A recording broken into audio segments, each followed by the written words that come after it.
My name is Weizmann Hamilton. I'm the General Secretary of the Marxist Workers' Party, the South African affiliate of the Committee for the Workers' International. So we're here today in Johannesburg. There have been power outages, power shedding, where the power has gone off in Johannesburg.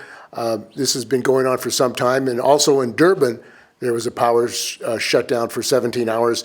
I mean, obviously, the crisis of capitalism and the whole government, ANC, is being exposed more and more to the South African people. Why don't we talk about immediately the crisis now of power and why the South African government can't supply power to people on a regular basis in one of the richest countries of the world with resources? Yeah, well, it derives ultimately from the commitment of the ANC not just to preserve capitalism as agreed in the negotiated settlement that culminated in the elections of 1994, but the adoption of the neoliberal growth, employment, and redistribution strategy imposed on the ANC without any democratic debate by a cabal within the ANC cabinet led by Thabo Mbeki with the support of Mandela in 1996. And what followed from that was the adoption of the prevailing neoliberal orthodoxies in global capitalism,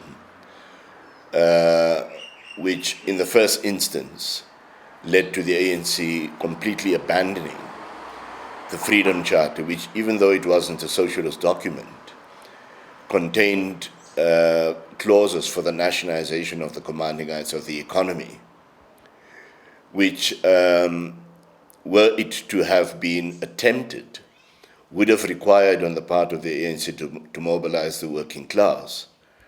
But the working class would not have agreed to simply remove what they incorrectly referred to as white monopoly capital and install a black capitalist class as their new slave masters. Well, some people who now say that under apartheid there were better conditions of transportation, of electricity, other things than today in South Africa. Well, what was there has deteriorated. But I think it would be wrong to say that the conditions under apartheid were better, because such social services as there were provided only for the white minority at the time. The railways, a lot of the infrastructure has been destroyed through privatization. Isn't that the case? Well, the irony of the whole situation is that to the extent that they've attempted privatization, that has not been a very great success. The reason that the ANC is only now attempting, through the new program of the dismantling of Eskom into three separate transmission, distribution, and generation units. And Eskom is a national electrical grid. Correct. Eskom is the national energy provider, created even before apartheid, by the way, in the 1920s in the country. And they were warned, the ANC government, in the mid-90s, that unless the grid was upgraded, that there would be blackouts in 10 years. The government at the time was committed to the implementation of privatization and did not want to put Eskom on the market, burdened with the debt it would be necessary to load Eskom with in order to finance the expansion of the grid. And at the same time, electricity in South Africa was the cheapest in the world under Eskom. That was not an attractive proposition for any potential buyers in the private sector. They wanted a deregulated market. Well, that is what they proceeded to do. But the attempts to privatize Eskom were unsuccessful. And the only way in which the black capitalist class, whose interests the ANC historically represents, was going to be able to fulfill its own mission to try and rise to the summits of the capitalist economy was actually, ironically, to sabotage the process of privatization, keep it in state hands, take control of the appointments of senior positions in the state-owned enterprises as a whole, in order to ensure that contracts for supply of coal, for example, were directed to companies that were set up by the black capitalist class. So this is the irony, you see. What is described, I think, not completely accurately any longer, particularly after the Phala Phala saga and the ANC conference that followed, the so-called radical economic transformation faction. They don't really mean it when they say that they're opposed to privatization. What they want is to parasite on the state, and for that they need to control government in order to deploy their cadres into strategic positions within the SOEs, to direct the tenders for the contracts of various things, repairs, coal supply, and so on and so forth, to their cronies, to the social forces that they represent. So, that shows that the language that is being used is really to deceive the masses when they talk about privatization. There's equally an attempt to deceive the working class masses on the part of the lobby that wants to accelerate the privatization process. Because what we have here is a competition between the established capitalist class, in whose hands the system was intended to remain in line with the outcome of the negotiations that took place at CODESA. It's not an accident that the property clause in the new constitution requires a 2/3 majority in order to change. In other words, it would have prevented, if the ANC had continued to adhere to the Freedom Charter, the ANC to implement the nationalization clauses, because for that you need a 2/3 majority within Parliament. So, in effect, what the Constitution does is to provide for a minority veto within Parliament itself. Even if the ANC had 66% in the first election and wanted to implement the nationalization clause, they wouldn't have been able to do so. But the ANC, representing the black capitalist class, was itself not inclined to raise in front of the working class the possibility that they could, through social mobilization and a general strike, take control of the commanding eyes of the economy, because that would have meant posing the question in front of the working class of the necessity for the abolition of capitalism, the very system into which they had wanted to be assimilated. So that is the reason that there was no problem with them ditching the Freedom Charter, and even the Reconstruction and Development Program, which was a mildly social democratic program adopted in place of the Freedom Charter, but ditched within 1996 in favor of the nakedly neoliberal care program that has resulted in savage cuts in social spending, in the relaxation of exchange control regulations, in the cutting of corporate tax from 52%, as it was under apartheid at the time, to 27% today. In other words, the consequence of the policies adopted by the ANC through the adoption of CARE meant that the tax revenues which they would have had to need in order to expand social services, at least to the same level as quality as it was for the white population, they denied it to themselves as a government. And as a consequence of the decline in tax revenue, a budget deficit opened. And they filled that budget deficit by borrowing on the international financial markets. The situation that we have today is where interest on the debt is the fastest rising item on the government's budget. So the ANC government is not in a position to solve any of the basic problems inside the country, because the requirement of neoliberalism is cuts on social spending in general. And at the moment, by the way, we're involved in one of the most important battles between organized labor and the government in the form of the public sector workers, who signed an agreement with government in 2018 for a 3-year period.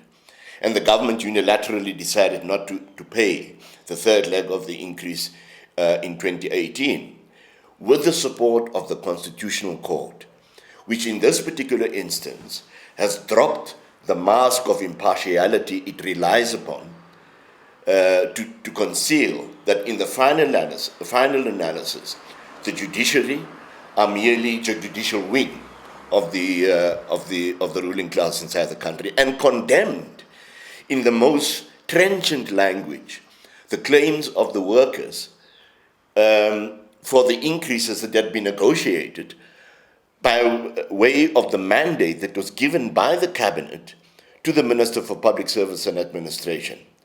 And there's a sinister indication of the reasoning of the judge was that because a particular department within cabinet was overruled by the majority, that agreement was illegal and unconstitutional.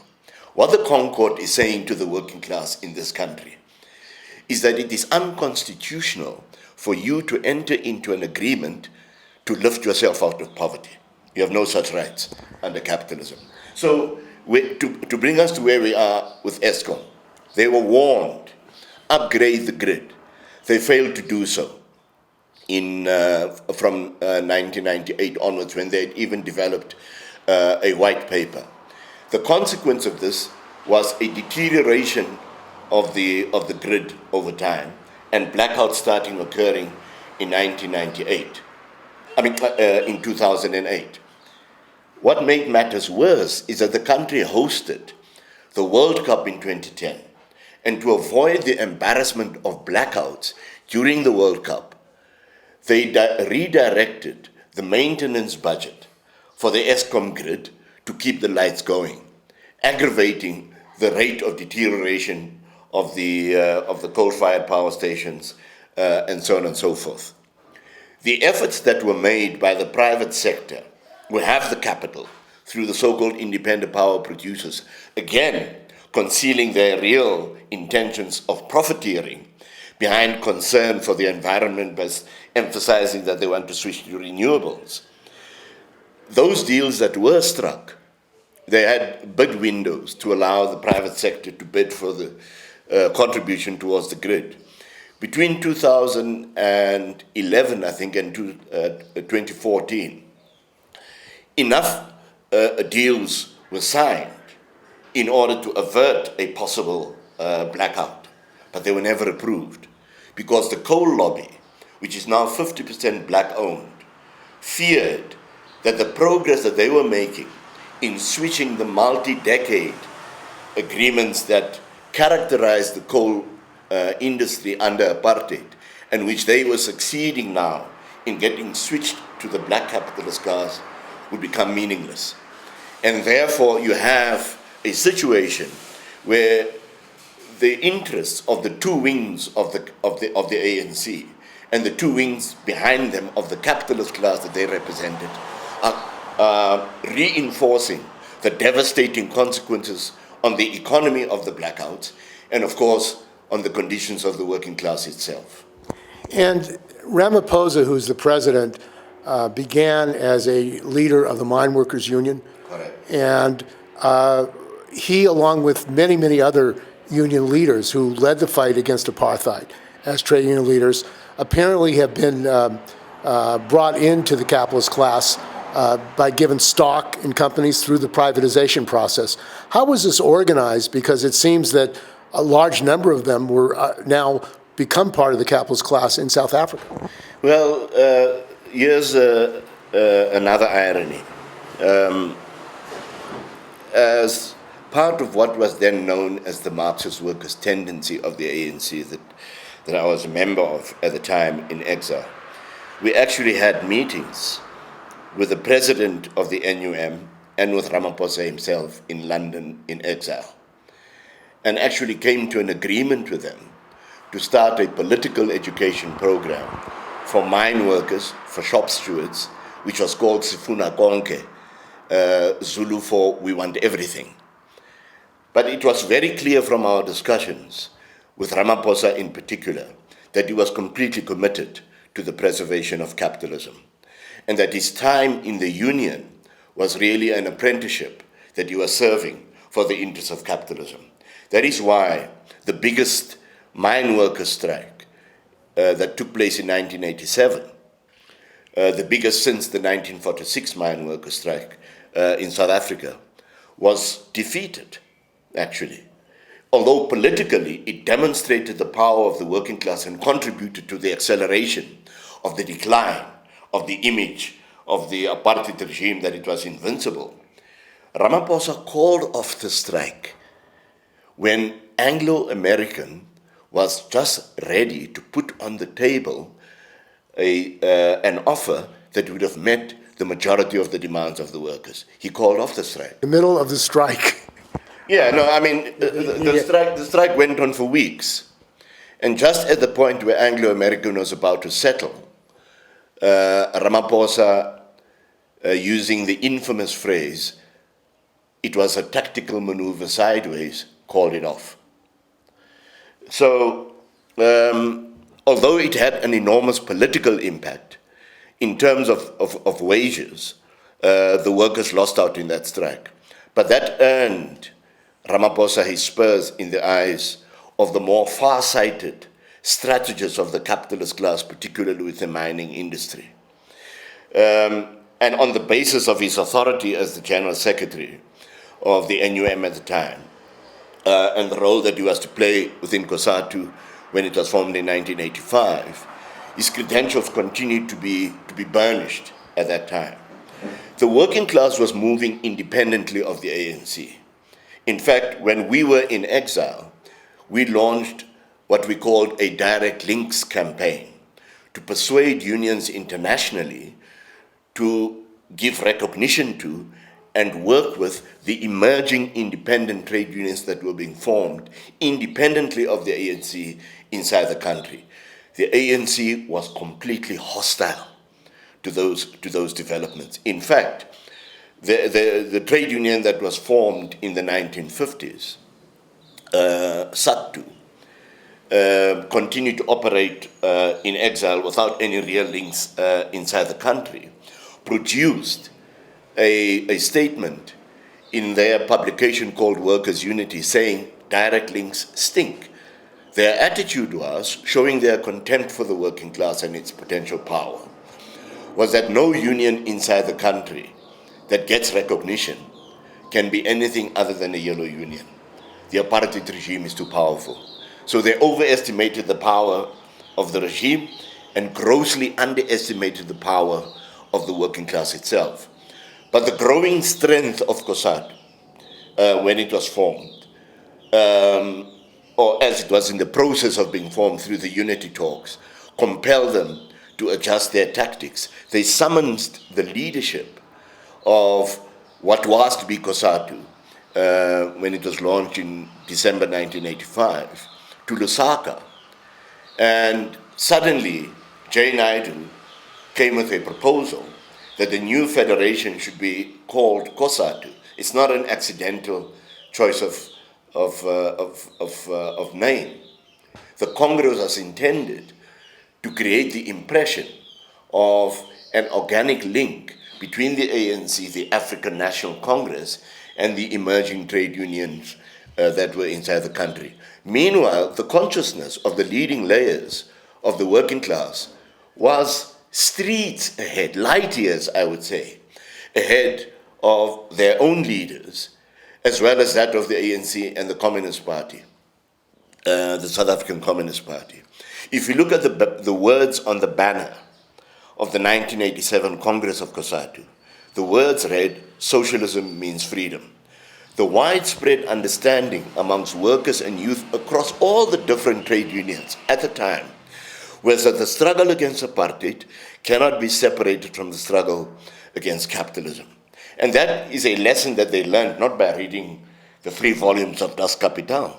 It was on the basis of bitter and bloody experience that the same state that enforced the national oppression of the black majority, their subjugation under white minority rule, is the same machinery that was used to obstruct the rights of the workers in the workplace in their daily conflict with the bosses. And on that basis, the workers recognized that if you were to cleanse society of white minority rule and the racism of apartheid, you'd have to go much further. You'd have to cleanse it of the capitalist state itself, and that poses the question of socialism. This is what the negotiated settlement was intended to cut across. And they did so by systematically co-opting the leaders through the meeting that was held in Lusaka and the creation of what came to be known as the tripartite alliance of the ANC, the SACP, and COSATU, which was officially proclaimed in 1990, and the myth invented that COSATU, the ANC, and the SACP had always fought together under the trenches. That is a complete misrepresentation of history and of the reality of the situation that existed at the time. So you're saying that this tripartite alliance was actually a vehicle for the integration of the leadership of COSATU into the capitalist class through stock purchases and privatization, which they enticed them into becoming part of the ruling class in South Africa. Yeah, they had a problem because of the prevailing consciousness of the leading layers of the class at the time. And they therefore needed the SACP and its bankrupt Stalinist theory of 2 stages, who said to the workers, look, we agree with you. The aim of the struggle is socialist, but we can't do it all at the same time. Let's establish democracy first. They never said when we would consider it appropriate to go on to the second socialist state. So this was a 2-stage revolution. So far as the SACP was concerned, and that is how they misled even the cadre of the working class into going along with them sitting inside a pro-capitalist cabinet. In other words, it was a class collaborationist prison that was constructed, a strike-breaking conspiracy against the working class by the ANC, the SACP, and the COSATU leadership. And once you accept that capitalism is the only game in town in the period between the first and the second stage, the possibilities for the seduction of the leadership of the trade unions becomes much more favorable. So you had investment companies beginning to be created, initially supposedly under the control of the members of the union and gradually separated from them, to the point where the most egregious example of late, although there have been examples before, where the corruption in the trade unions as a result of investment companies has resulted in some leaders actually going to jail, like in Sipao, the Chemical, Paperwood and Allied Workers Union, and the corruption in the South African Municipal Workers Union that I was a member of. I was the secretary of the Municipal Workers Union from 1995 and to 1997, and warned against the idea of investment companies at the time. But instead, I was witch hunted out of the union, received death threats. What did they accuse you of?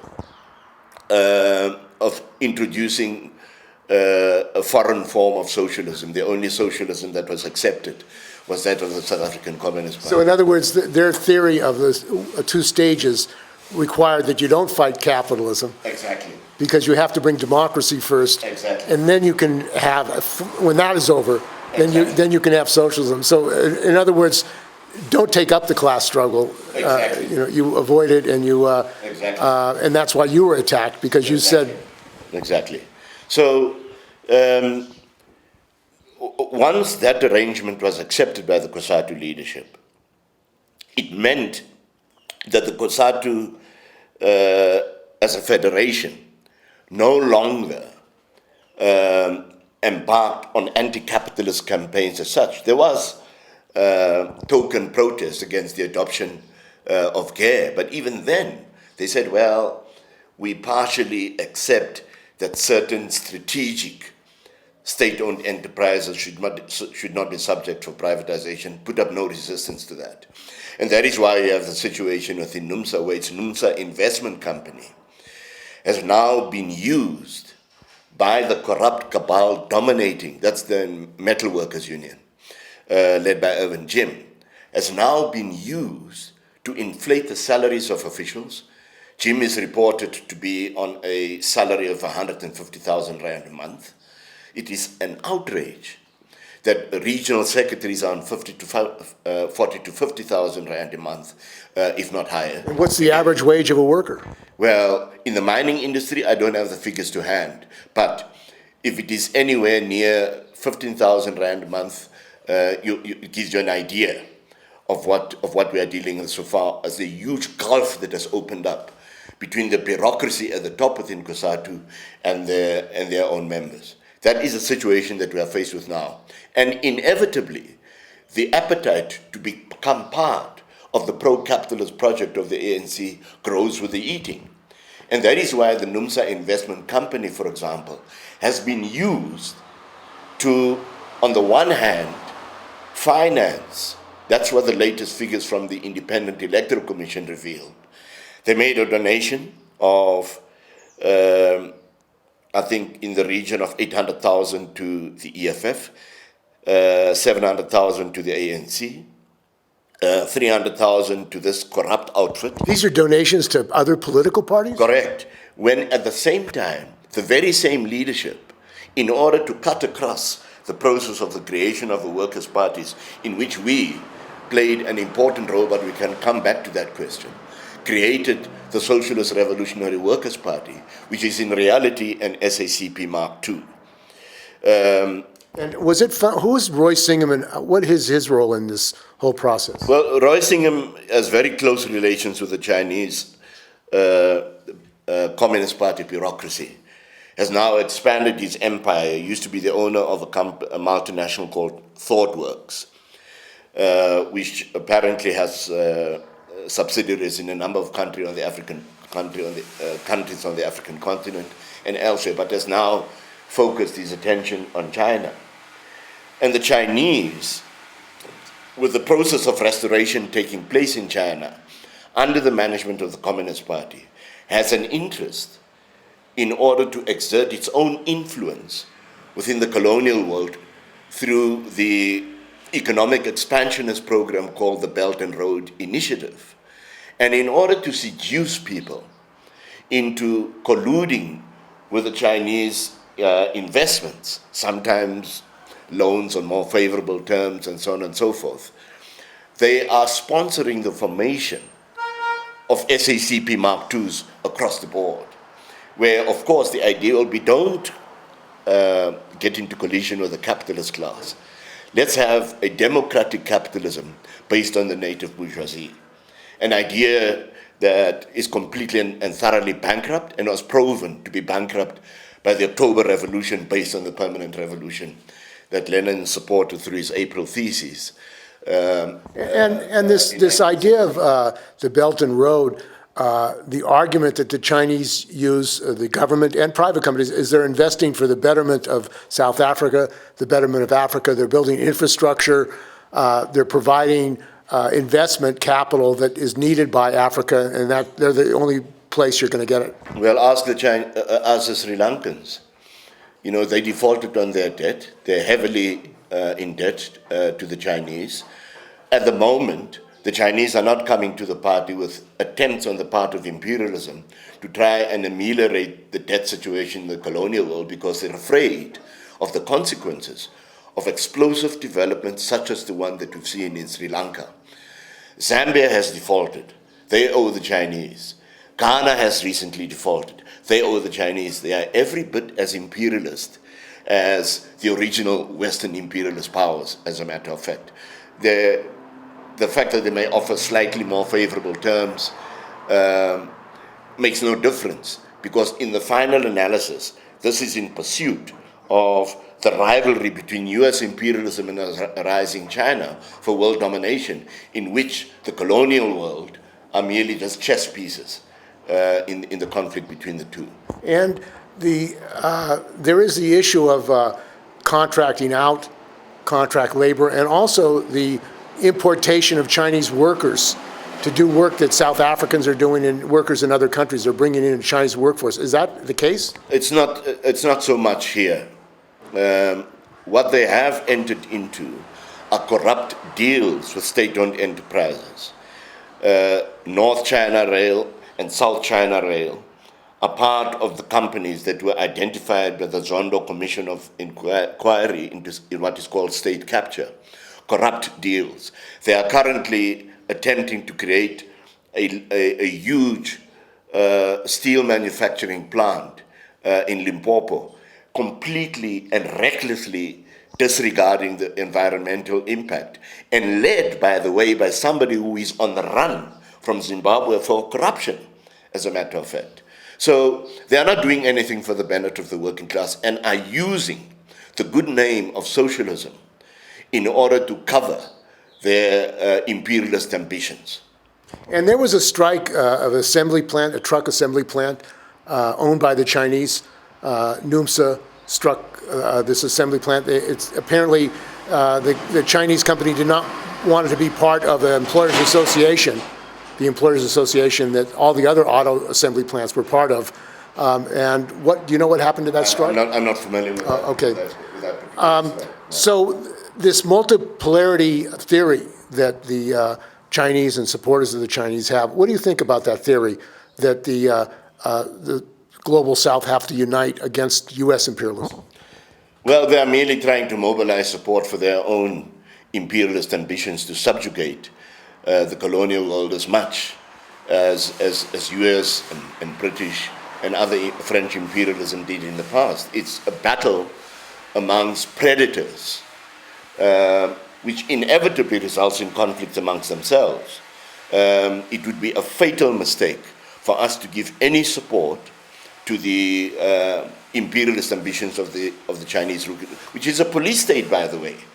There are no genuine trade unions in China. There's no free speech.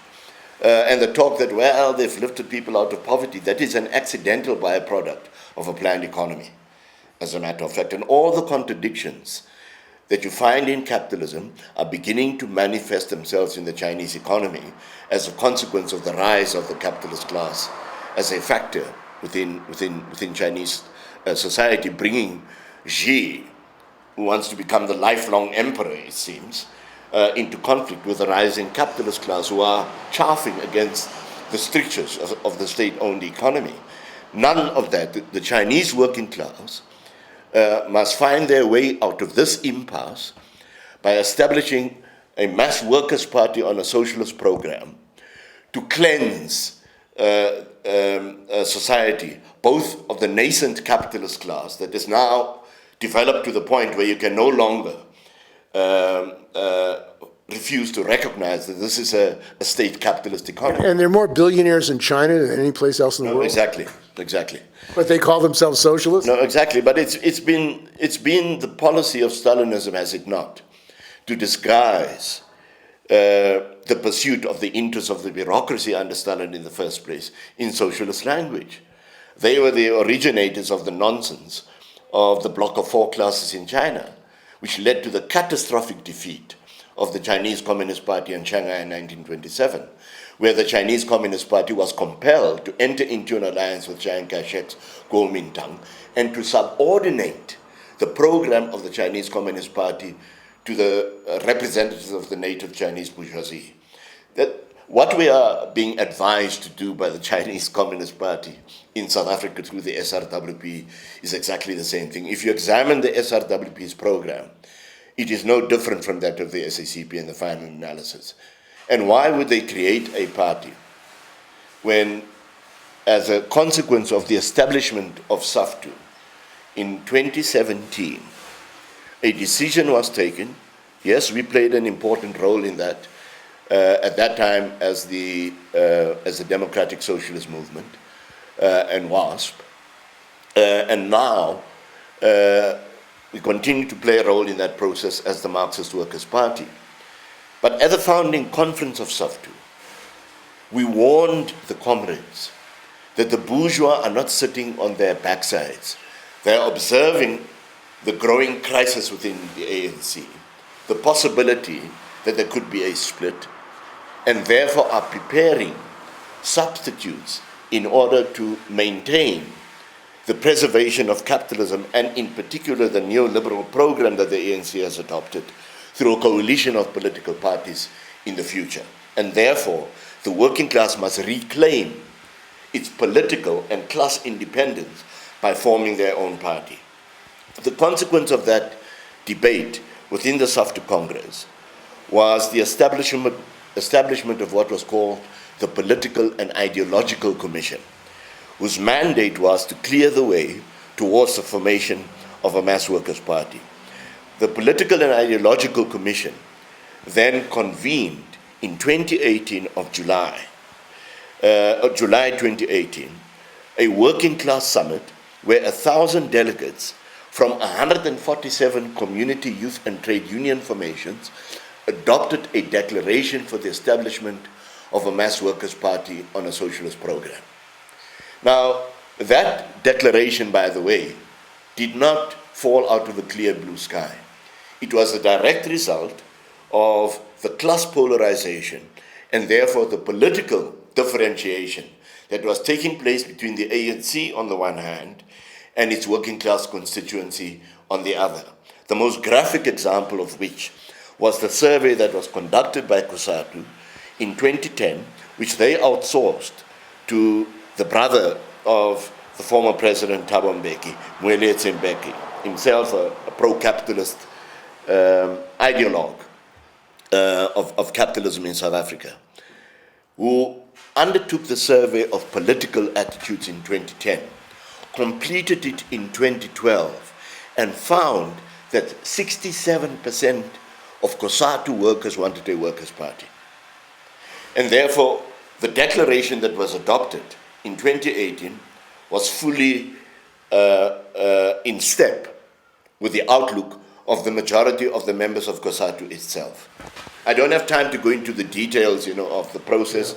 NUMSA was expelled because of its criticism of the ANC. So was VAVI, and so on and so forth. But NUMSA had convened a special national congress in 2013 as a result of the pressure of its own membership, who were enraged by the Marikana massacre of 2012. So NUMSA is the largest union of South Africa, and not just South Africa, but of Africa, and had a very militant trade union tradition of class struggle. What happened in NUMSA, and it's also its plan to have a mass working class party? Well, I think it's important to reflect on its socialist traditions. Because even before the 1994 elections, at the 1993 Congress of COSATU, NUMSA tabled a resolution calling for the establishment of a workers' party to challenge the ANC in what were the first historic elections since the end of apartheid in 1994. That resolution was defeated.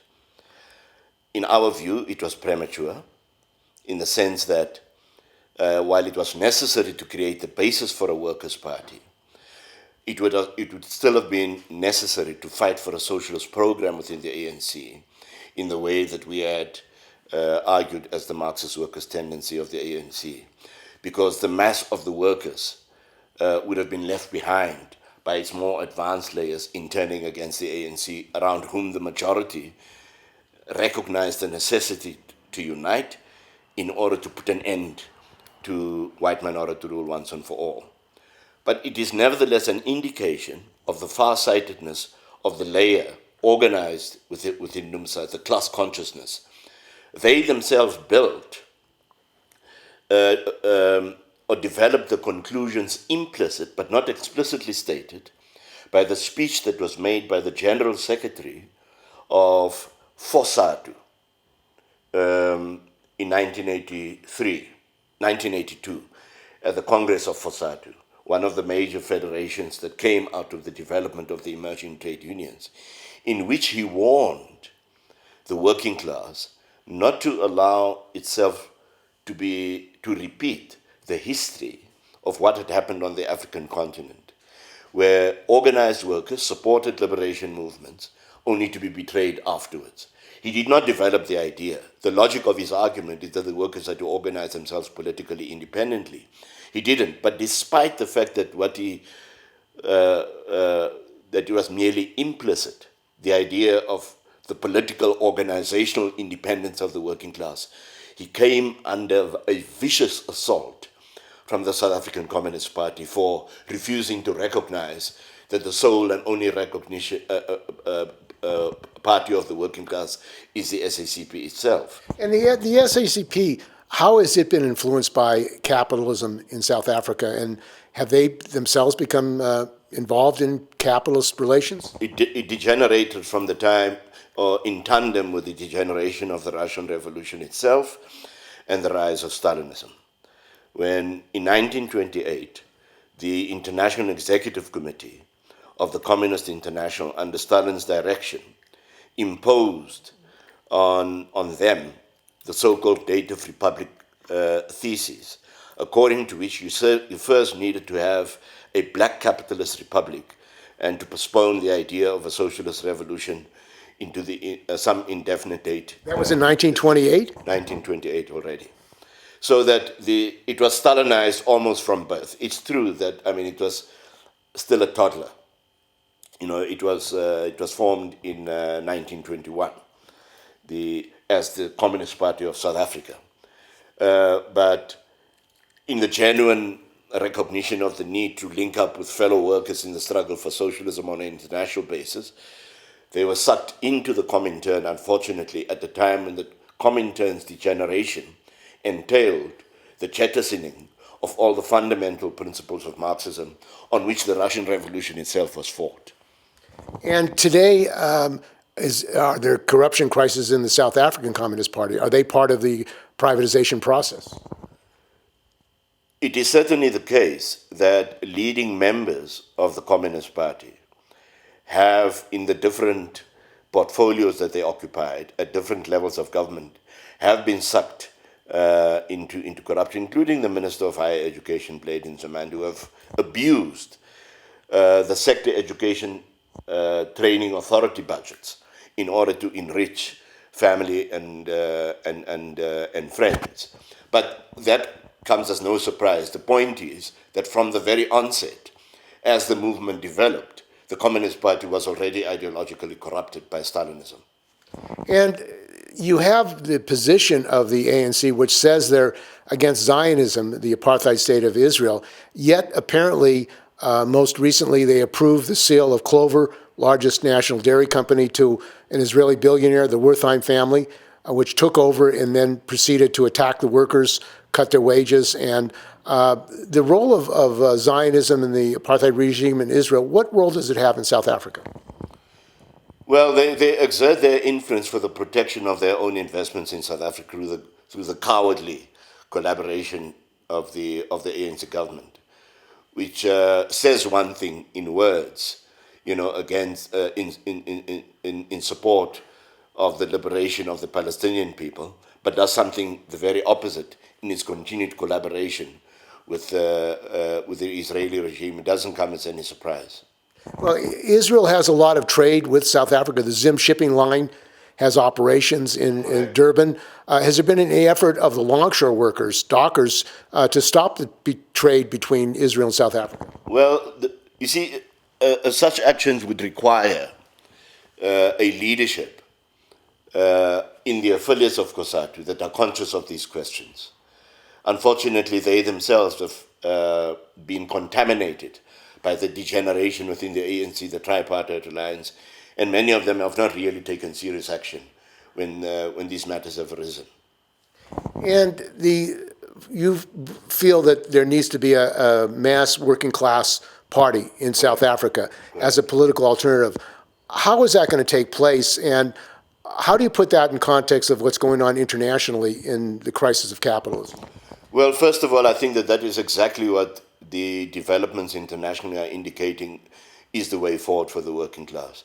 All the traditional parties of the working class, the socialist parties, the communist parties, the labor parties, and so forth, many of them of which started off as reformists anyway, but have degenerated further under the ideological impact of the collapse of the former Soviet Union and the restoration of capitalism, which set into motion a triumphalist ideological offensive on the part of global capitalism, that the idea of trying anything other than capitalism doesn't work.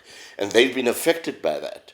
The leadership of the trade unions in South Africa itself, and are recoiling, unfortunately, from the idea of the establishment of a workers' party on a socialist program. That is the battle that we are currently engaged in, to try and get pressure exerted on the leadership within SAFTU to implement the declaration. There is no better time for it than the one that we are going through now. Because, to answer the question more directly about how we could bring it into existence, well, leaving aside Phala, because there's complete disgust with the ANC and with Ramaphosa. In fact, the level of... He was booed, wasn't he, or his people were booed at the COSATU's Congress. Well, Ramaphosa himself had to flee the May Day rally of COSATU, even before that. So, you see, the parliamentary arithmetic exaggerates the level of support that the ANC enjoys because of the proportional representation system that we have here. If you take the ANC's vote as a proportion of the eligible voting population in the country, the ANC actually represents the active electoral support of only 25% of the voters. But they don't count those who stay away, and that stay away is itself an expression of opposition to all of these parties. In fact, in the 2019 general elections, more people stayed at home than voted for the first time, as a matter of fact. So, there's an enormous vacuum on the left, in reality, for a left formation, to be able to draw workers who see no alternative in any of the political parties, including the radical posturers of the populist EFF. And there is no better time than the public sector dispute, because the issues are so interlinked. The cut in the public sector wage bill, which is driving the refusal to grant increases to the public sector workers, is part of the overall strategy of a reduction in public spending dictated by neoliberalism. And therefore, working class communities will suffer the consequences of cuts in general in the form of poor service delivery and corruption, water, sanitation, housing, and so on, have exactly the same interests to fight against the broader social attacks as the organized workers have in defending their wages in the assault on the public sector wage bill. What we need to do is to revive the traditions that existed. Now, in the 1980s, there was a recognition of the inseparable link between working class community struggles and that of organized labor. And out of that were created structures that consolidated that unity in struggle. Locals, you see, industrial locals as well. What we are calling for as the Marxist Workers' Party is the recreation of those locals. SAFTU has had a program for the establishment of locals that has not gone very far, because they've not seized the opportunity presented by the conditions that have been created by the assault on the part of the ANC government on the working class as a whole. And how do you see United Front policies in relationship not only to the struggle around specific class struggle issues, but the Workers' Party? Well, that is exactly what you would be bringing into existence, is the social raw material out of which a United Front would be constructed. We think that the future Workers' Party that should be put into motion, we've previously proposed that it should be in May Day this year, that the political summit to announce the process for the building of a mass workers' party should be held. Now, what we are saying is that such a party must be based as a minimum on the following principles. One, the nationalization of the commanding eyes of the economy under workers' control and management. Two, free education. Three, free healthcare. Four, the election of all officials subject to the right of immediate recall. And number five, the famous principle of the Paris Communards, the election of all officials on a wage equivalent to that of the average skilled worker, to inoculate that party against being infiltrated by place seekers and careerists. Such a minimum program can bring together all the different left formations, communities, and workers, and any issues going forward be clarified through joint programs of actions, and the debate will ensue. That would be a united front under the umbrella of a workers' party. And its aim must be to aim to contest the 2024 elections. Because the perspective that has now been opened up is that Ramaphosa may not succeed any longer in the way that he might have been able to before the Pala Pala hand grenade was thrown. Who's Pala Pala? Pala Pala is the farm that is the game farm owned by Ramaphosa, where he engages in trade of rare game, including the famous Ankole cattle. Apparently, he has the highest such herd on the African continent. He said jokingly to somebody in a conversation that was picked up accidentally that the presidency is just a sideshow. His real business in life is his business outside of it. No, Isn't that criminally punishable?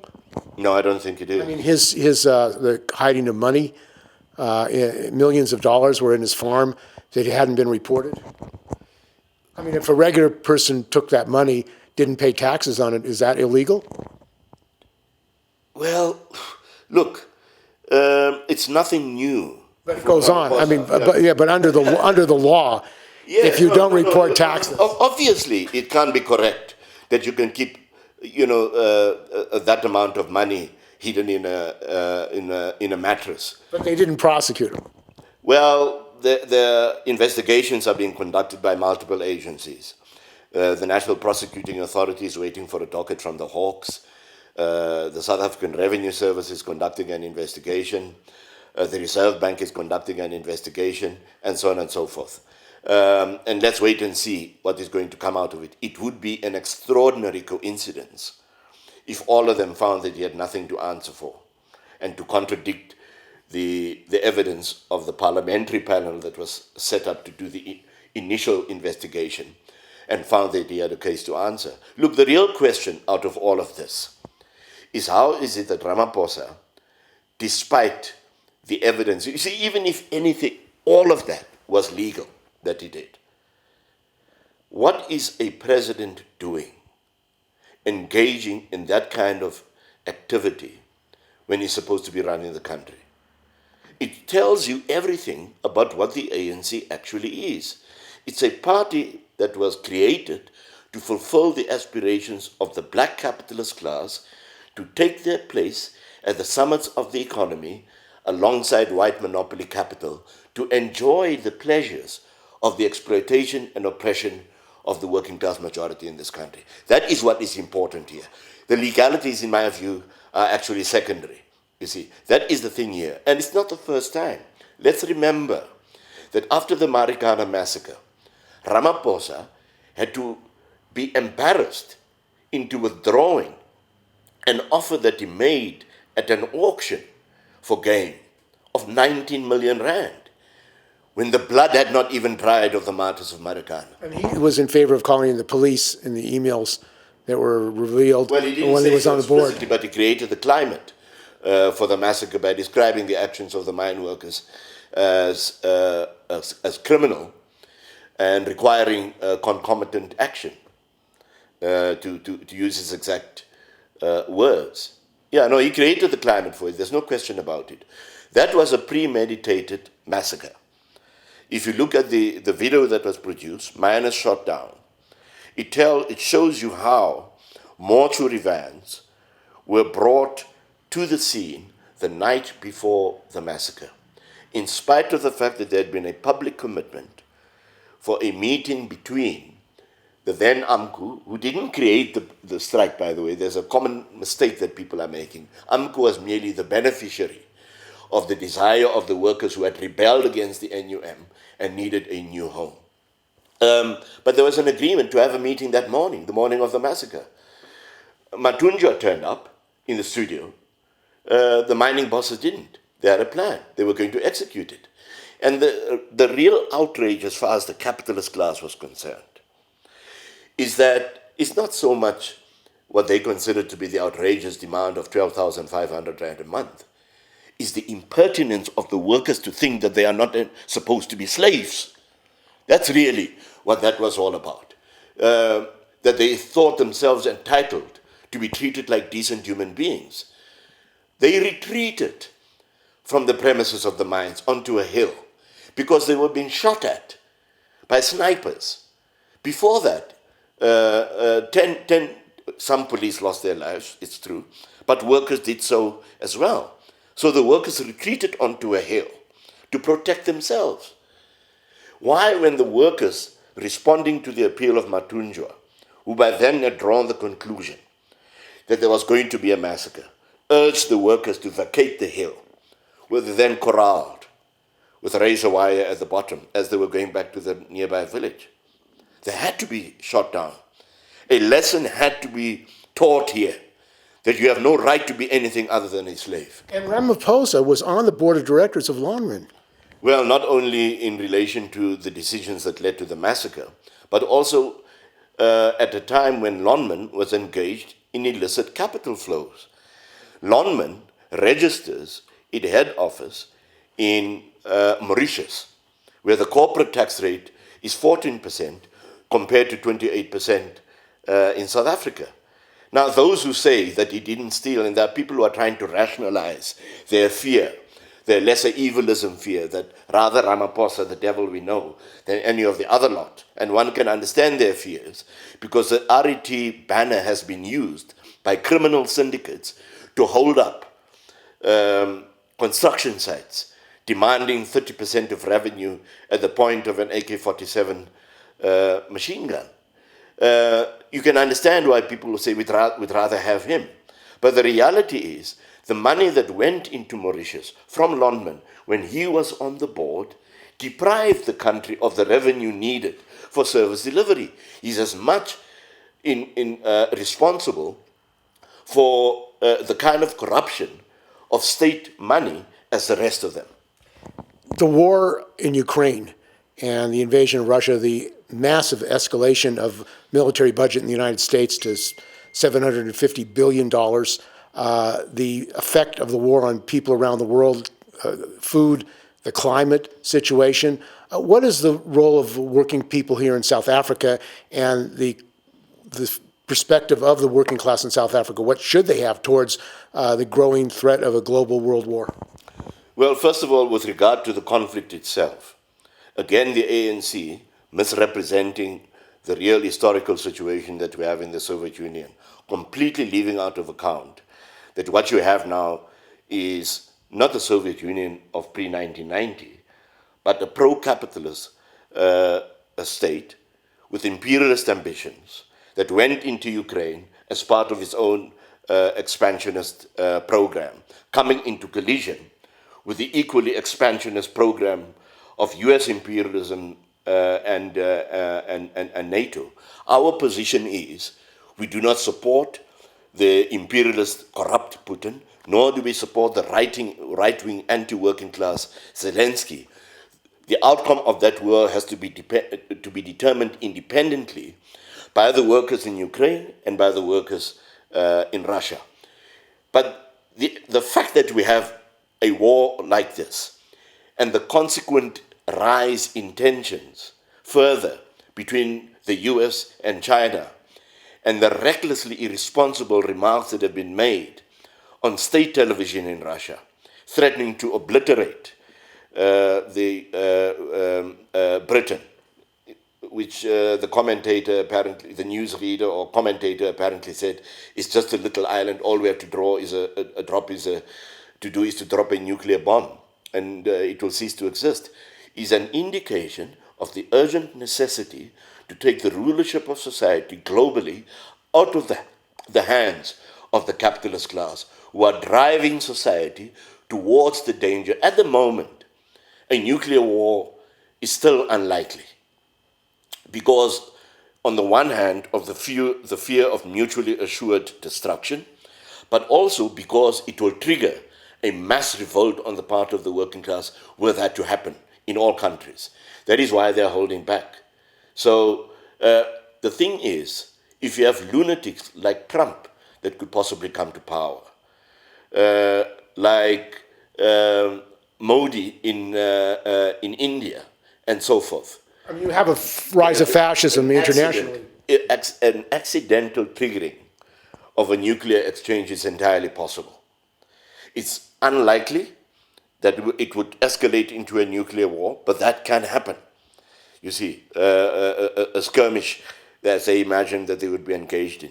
But this underlines the urgency of the working class creating its own parties. All the traditional parties of the working class. Look at Britain with the Labour Party under Starmer. It's openly right-wing, as a matter of fact. It will come to power despite itself because of the enormous hatred for the Tories. But it's a bourgeois party.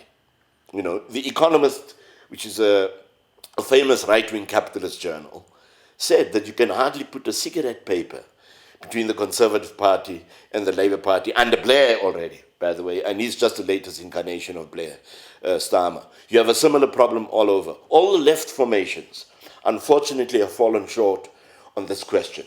Podemos, Syriza, Die Linke in Germany, all of them believe that it is possible to find a solution to the social and economic crisis within the framework of capitalism. It's not possible to reform capitalism. This is the worst crisis since the 1930s, at least.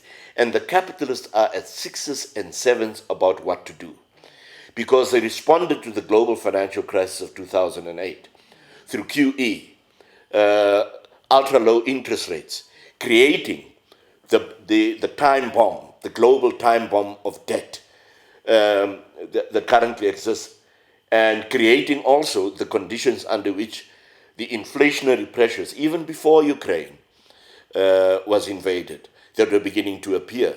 And the traditional method for dousing the fires of inflation is interest rates. And what do you do in this situation? If you take South Africa, 19 million people are credit impaired. That means they are in arrears by between 1 and 3 months.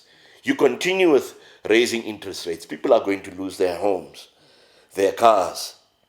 We have a situation of inequality already in South Africa, according to the Global Inequality Report for 21-22, where 10% of the population in South Africa owns 84% of the wealth measured by assets and income, whereas the bottom 50% have negative wealth. That is a situation in which these lunatics are pursuing the policy. It's very likely that they're going to increase interest rates at next Thursday's Monetary Policy Committee event, aggravating the situation.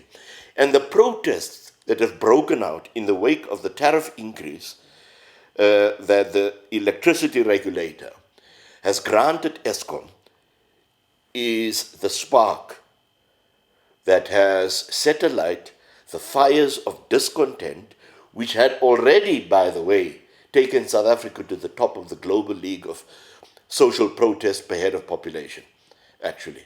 So what we have is all the material and the most favorable conditions possible for the creation of a mass workers' party.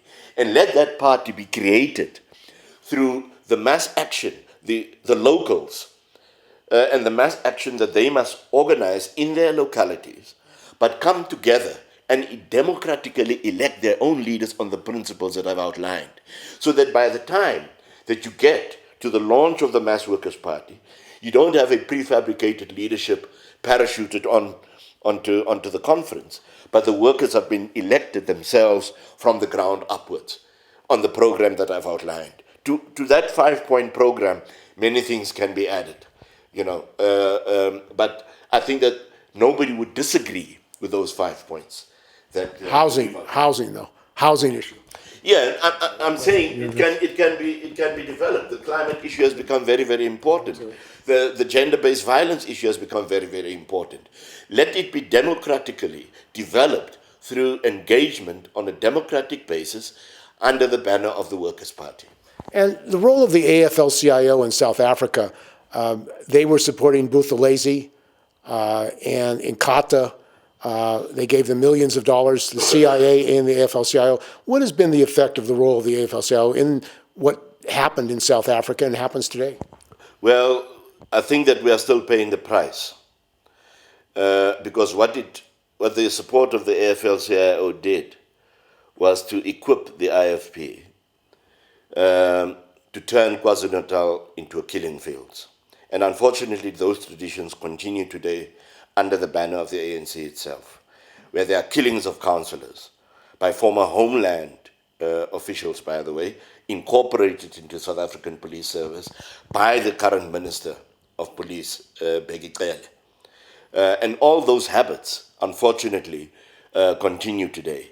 But it is not only they that must take responsibility, the AFL-CIO, the ANC leadership itself.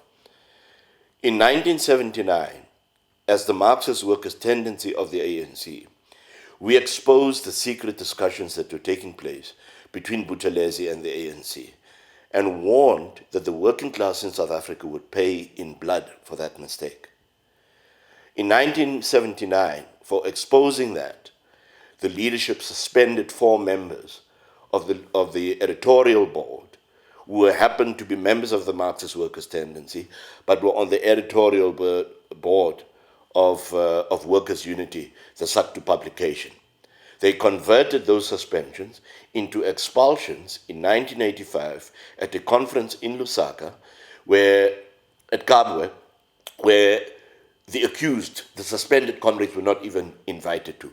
But the significant thing about that conference is where Tambo admitted that the creation of the IFP is the fault of the ANC itself. That they encouraged Buthelezi to form the IFP as a so-called internal wing. It's not an accident, once again, that if you look at the composition of the initial cabinet under Mandela, it was peppered with puppets, Bantustan puppet leaders that were appointed by the apartheid regime. In other words, it implied that the ANC leadership accepted the legitimacy of people that had been imposed by colonialism and apartheid on the oppressed people in those particular areas. It's not an accident that instead of 4 provinces as we had under apartheid, we have 9.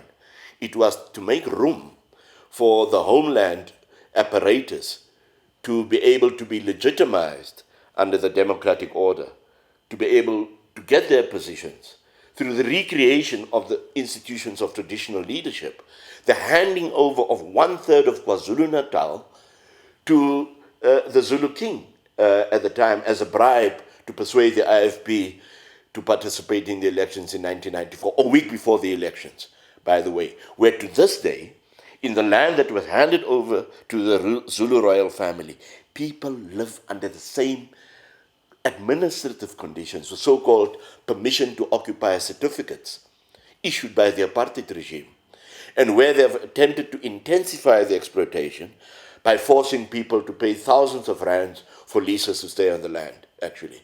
It is a thoroughly rotten organization that has the same interest in the preservation of the administrative instruments for divide and rule as the apartheid regime had.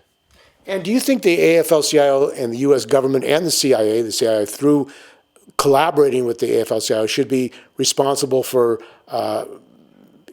compensation to the families that have been killed? There were strikers that were killed, BTR. Many workers were killed in this support for Buthelezi and these gangs. Oh, we would absolutely have no problem with such a demand at all. It would require, the full collaboration of the families affected in the first instance, the trade union movement to ensure that there's proper accountability on the part of the AFL-CIO and a fair allocation of the compensation. But it's important to recognize the climate in which even such an idea would be being raised. The ANC under Thabo Mbeki opposed the claims for reparations in a New York court by the Kulumani support group for the apartheid regime's crimes against the people in this country, actually. On top of that, I think what we would say is that the most effective contribution that the American working class can make is to cleanse their own organizations of these criminal collaborators with imperialism and to fight for the overthrow of capitalism in the belly of the beast of imperialism. That would be the greatest contribution to the emancipation and liberation of the working class in this country. Well, thank you for this interview.